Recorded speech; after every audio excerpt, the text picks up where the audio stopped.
మీ పెద్దలు ఒప్పుకుంటే మీ పెళ్లికి నాకే అభ్యంతరం లేదు. నాకు ఎస్ఏ జాబ్ కూడా వస్తుంది. మనం త్వరగా పెళ్లి చేసుకుందాం, ఏమంటావు?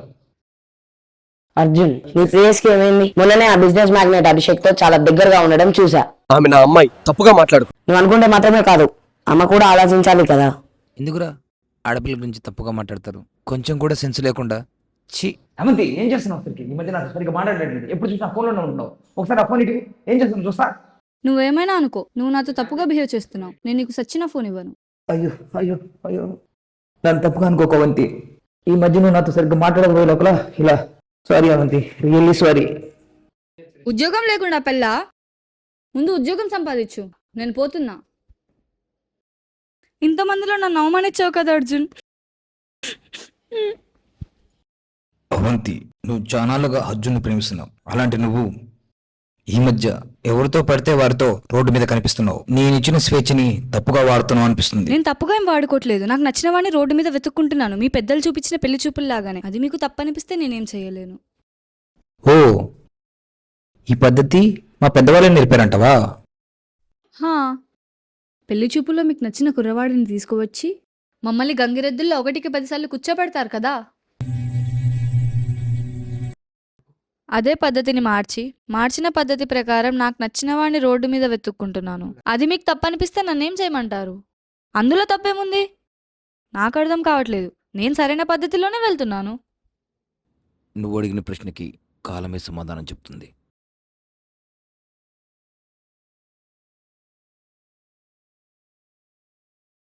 What happen? ఇంట్లో ఏమన్నా ప్రాబ్లమా? ఏం లేదు అభినవ్, నా సమస్యలు నీకు చెప్తే ఏం తీరుతాయి? ఒకవేళ నాకు ప్రమాదం పొంచి ఉందంటే నువ్వేం చేస్తావు? ఏంటి అలానేసో? నీకోసం నేను ఏమైనా చేస్తాను. అది ఎంత ఖర్చు అయినా సరే నేను డబ్బుతో కొనేస్తాను. అదేదైనా సరే.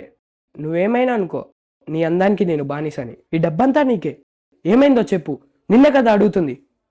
ఆ అర్జున్ వెంటపడి మరి నన్ను ప్రేమించమని వేధిస్తున్నాడు. వాడంటే నాకు భయం వేస్తుంది. ఇంతేనా? దీనికే ఇంత భయపడిపోతున్నావా? రేపు నేను చెప్పే ప్లేస్కి వాడిని రమ్మను. ఏంటి, నన్ను అల్లరి పెడుతున్నాడని వాణ్ణి చంపేస్తావా ఏంటి? నిన్ను ఏడిపిస్తే చంపక వదిలేస్తానా? ఏమో బాబు, అంతా నీ ఇష్టం. వాణ్ణి చంపుకుంటావో వదిలేస్తావో. నన్ను క్షమించు అర్జున్. నిన్ను చూడకుంటే ఏదోలా ఉంది. నిన్ను చూడాలనిపిస్తుంది. Really sorry. నిన్న నేను అలా చేసి ఉండాల్సింది కాదు. కలవటానికి ఎక్కడికి రావాలో చెప్పు. నిజంగా కలుస్తావా? ఎస్. నువ్వు అడిగితే రాకుండా ఉంటానా? నువ్వేమనుకుంటున్నావు? మనం కలిసే ప్లేస్లో జనాలే ఉండకూడదు. ఆ ప్లేస్ నీకు తెలుసు కదా. Okay dear, I love you. Okay Arjun. Abhinav వస్తున్నాడు, ఇక నీ ఇష్టం. ఏంటి బ్రో, నన్ను చూసి ఆశ్చర్యపోయావా? నేను సర్ప్రైజ్ ఇద్దామని ఇలా వచ్చాను. హే, నిజంగా వచ్చావా? నమ్మలేకపోతున్నారా? ఏది నిన్ను హక్ చేసుకొని? అనే ఎక్కడికో బయటకు వెళ్తున్నాం అనుకుంటా. నీకన్నా ఎక్కువ. పద, అలా లోపలికి వెళ్ళి మాట్లాడుకుందాం. ఏంటి అవంతి, వాడు నిన్ను నిజంగానే ప్రేమిస్తున్నాడా? నువ్వు పిలిచినా రాలేదు. నేనంటే వాడికి పిచ్చి. ఏదో జరిగింది, అందుకే రాలేదు. బాగా ఆలోచించి చూడు, వాడిని చంపడానికి ఇంకేమన్నా దారి ఉందేమో అని. తను పోలీస్గా ట్రై చేస్తున్నాడు. మార్నింగ్ రన్నింగ్ కోసం బయటికి వస్తాడు. అది చాలు వాడిని పైకి పంపించడానికి. ఈ ఒత్తిడి నుంచి మనం రిలాక్స్ అవ్వాల్సిందే. ఏ రామ్, టైం చూడు. చూస్తూనే మూడైపోయింది. అవునన్నయ్య, టైం 3 అయిపోయింది, నిద్రపోవాలి. Very good. నిద్రపోతే ఆరోగ్యం పాడైపోతుంది. అవును. పద, ఆ బెడ్ మీద ఒక కొనికేసి మార్నింగ్ మాట్లాడుకుందాం.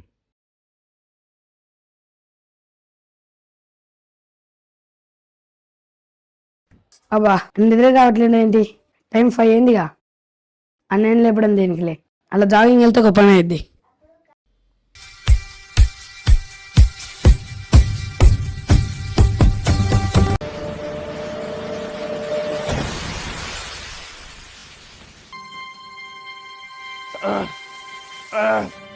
అసలు పిలిచిన దగ్గరికే వచ్చుంటే మాటలతో అయిపోయేది. ఇప్పుడు చావు దాకా తెచ్చుకున్నావు.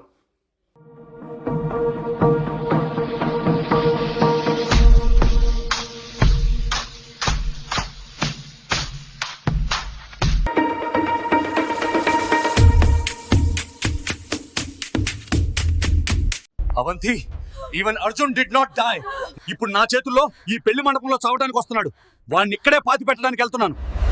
అడ్డం వస్తావనే కదరా అర్ధరాత్రి అని కూడా చూడకుండా కార్తో గుద్ది చంపింది.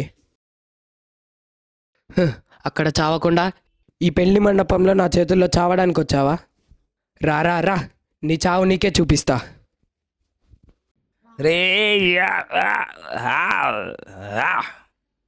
చూసావా, చూడు, నువ్వు రోడ్డు మీద వెతుక్కున్న పెళ్లి కొడుకులు ఇలా జరుగుద్దని అనుకోలేదు. ఎలా కొట్టుకుంటున్నారు. మా పెద్దలు సాంప్రదాయం పేరు మీద పదే పదే పెళ్లి చూపుల్లో కూర్చోబెట్టినా ఏ ఒక్క పెళ్లి కొడుకు కూడా ఆ అమ్మాయిని పెళ్లి చూపుల్లో చూశానంటాడే కానీ తప్పుగా మాట్లాడు. అదే నువ్వు రోడ్డు మీద వెతుక్కుంటున్నా ఆ పెళ్లి కొడుకులు ఒకవేళ నీ భర్తతో వాడికి కనిపిస్తే పచ్చిగా ఇది నేను వాడేసుకుని వదిలేసిందని చెప్తాడు. ఎప్పుడైనా అర్థమవుతుందా మా పెద్దలు చూసే పెళ్లి చూపులకి నువ్వు రోడ్డు మీద వెతుకే ఆ పెళ్లి చూపులకు తేడా ఏంటో?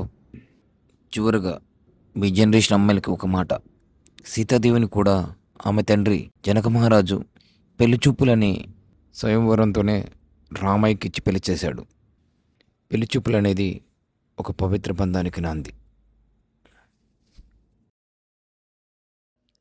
విను, చంపడానికైనా చావడానికైనా రాసి పెట్టి ఉండాలిరా. గుర్తుపెట్టుకో. నీ సంగతి ఆ చట్టమే చూస్తుంది. ఓకే సార్, అర్జున్, వాడిని పోలీసులు చూసుకుంటారులే. ఈ డబ్బు అహంకారాన్ని స్టేషన్లో చూస్తా. అర్జున్, మనం ఎక్కడికి వెళ్తున్నాం? కంగారు పడకు, అంతా ఓకే. నాకు భయం వేస్తుంది. ఏం జరుగుతుంది అసలు? నేను చెప్తా కదా. ప్రామిస్? ఇక్కడ చాలా ప్రశాంతంగా ఉంది, అందుకే కదా ఇక్కడికి తీసుకొచ్చాను. అర్జున్, ఈ రోజు నాకు చాలా సంతోషంగా ఉంది. నాకు తెలియక అడుగుతాను, నన్ను వదిలేసి ఈ 10 రోజులు ఎక్కడికి నీకు వెళ్ళావు? తెలీదా నేను ఎక్కడికి వెళ్ళాను? అది నాకెలా తెలుస్తుంది? అవును, నీకు తెలియదులే. ఆ రోజు నువ్వు రమ్మన్నావు కదా, నీ దగ్గరికి బయలుదేరాను. అందులో తమ్ముడి దగ్గర నుంచి ఫోన్ వచ్చింది. 4 years తర్వాత కలవడానికి వచ్చాడు. వాడిని రిసీవ్ చేసుకుని వాడితో టైం స్పెండ్ చేసే లోపల చీకటి అయిపోయింది. అందుకే రాలేకపోయాను. సారీ రా. దానికి సారీ ఎందుకు అర్జున్? ఆ రోజు నుంచి నువ్వు కనిపించకపోయేసరికి ఈ అభిషేక్ నిచ్చి పెళ్లి చేయడానికి పనులు పూర్తి చేశారు. చూసావు కదా పెళ్లి మండపంలో నీ పైకి ఎలా ఎగబడ్డాడు. వాళ్ళ లెక్క తీరింది కదా, మిగతా లెక్క తీర్చుకుందామని ఇక్కడ తీసుకుని వచ్చాను. లెక్కనా? ఇంకెవరైనా ఉన్నారా? ఆగాగు, నీకు ఇంకా సగం స్టోరీ చెప్పాను. నా తమ్ముడు నా కోసం 360 degrees సరౌండ్లో ఉండేదంతా రికార్డ్ చేసే ఒక వాచ్ గిఫ్ట్గా ఇచ్చాడు. దాని ఆధారంగానే ఈ అభినవ్ గాడిని పోలీసులకు పట్టించాను. మొత్తానికి మంచి జరిగింది. అప్పుడు అయిపోలేదు, ఇంకా ఉంది. ఇందాక నువ్వు అడిగావు కదా ఈ 10 రోజులు ఎక్కడికి వెళ్ళానని. నా తమ్ముడు కనిపించిపోయేలాగా పిచ్చివాళ్ళ రోడ్డు మీద తిరుగుతుంటే ఒకరోజు ఒక టీ స్టాల్ దగ్గర ఉన్న న్యూస్ ఛానల్లో నా తమ్ముడు చనిపోయాడని తెలుసుకున్నాను. వాడి డెడ్ బాడీ రిసీవ్ చేసుకున్న తర్వాతే ఆ అభినవ్ గాడు నా తమ్ముడిని చంపాడని తెలిసింది. కానీ ఇక్కడ ఆ అభినవ్ గాడు ఒక బాణం మాత్రమే. దానిని వదిలిన వేలు, నన్ను చంపాలనుకున్న బ్రెయిను నీదే. నువ్వు ఫంక్షన్ హాల్కి వచ్చినప్పుడే నేను దొరికిపోయానని నాకు అర్థమైంది. ఇప్పుడు నిన్ను చంపడమే నాకు దిక్కు. అందుకే నిన్ను చంపడానికి ఈ కత్తి తీసుకొచ్చాను. అసలు మా మగవాళ్ళు ఏం చేశారే? ప్రాణంగా ప్రేమించడం తప్ప మేం చేసిన నేరం ఏంటి? నీలాంటి వాళ్ళు ఈ భూమి మీద బతకడం కరెక్ట్ కాదు. ఈ షార్ట్ ఫిల్మ్ ద్వారా నేను చెప్పాలనుకునే ఒక చిన్న మాట ఏంటి అంటే, మన పెద్దలు చెప్పే ప్రతి మాటలో వారి అనుభవం దాగి ఉంటుంది. ఆ మాటలని అర్థం చేసుకుని ఆ మాటలకు అనుగుణంగా మన జీవితాన్ని నడుపుకుంటే మన జీవితం పూలబాటలా ఉంటుంది అని నా ఉద్దేశం. పెద్దవాళ్ళని గౌరవిద్దాం, వారి అనుభవాన్ని జీవిత పాఠాలుగా నేర్చుకుందాం. నమస్కారం, మీ శ్రీధర్ రాళ్లపల్లి.